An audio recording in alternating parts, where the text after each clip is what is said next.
Tonight, President Trump canceled today's signing of a bipartisan housing affordability bill until Congress sends him legislation that gives the federal government more control over our elections. 12 News journalist Bram Resnick tells us a former Maricopa County elections official is warning that Trump's actions raise concerns that he'll meddle in the midterm elections. Bram? Yeah, Caribe, for many lawmakers, Republican and Democratic, the president's move today was baffling. The housing affordability bill is a rare piece of legislation that actually responds to the needs of many Americans.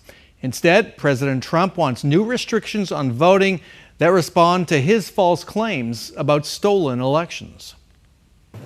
The flags were out and the table was set in the House Rotunda for President Trump to sign a landmark housing affordability bill. But we're delaying this. As you know, he has a window of time before he has to sign a bill. The president's problem wasn't with the housing bill. We have to pass the Save America Act, which is voter ID, which is proof of citizenship, etc. In a Truth Social post, Trump canceled the bill signing, he said, until passage of, quote, the desperately needed Save America Act, which I consider to be a national emergency. Buckle up, and who knows what might happen in the context of the November 2026 election. Stephen Richer is a former Republican Maricopa County recorder. He says Trump's actions raise an acute concern that the president will meddle in the midterm elections. The federal government has shown more of an appetite for getting involved in election administration than it has by a great magnitude than ever before. The Save America Act would require that every registered voter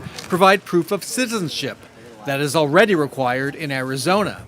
States would also have to submit their voter databases to the federal government. It's not clear that the bill would survive court scrutiny. States with Democratic leadership, but some states with Republican leadership have said it's unlawful for us to share this information with you. The U.S. Postal Service is following through on another of Trump's demands, that states give USPS lists of voters who received mail-in ballots, or else the ballots won't be delivered.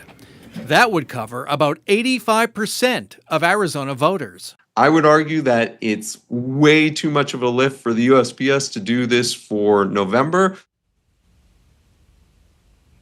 And Congressman Andy Biggs, the frontrunner in the Republican race for Arizona governor, supports the Save America Act and voted no on the bipartisan housing affordability bill. A Biggs campaign spokesman said, quote, this bill included expanded government programs and subsidies that do not address the root causes of rising housing costs. Now, if President Trump does not sign the housing bill within 10 days, it becomes law automatically. Bram Resnick, 12 News. Bram, thanks.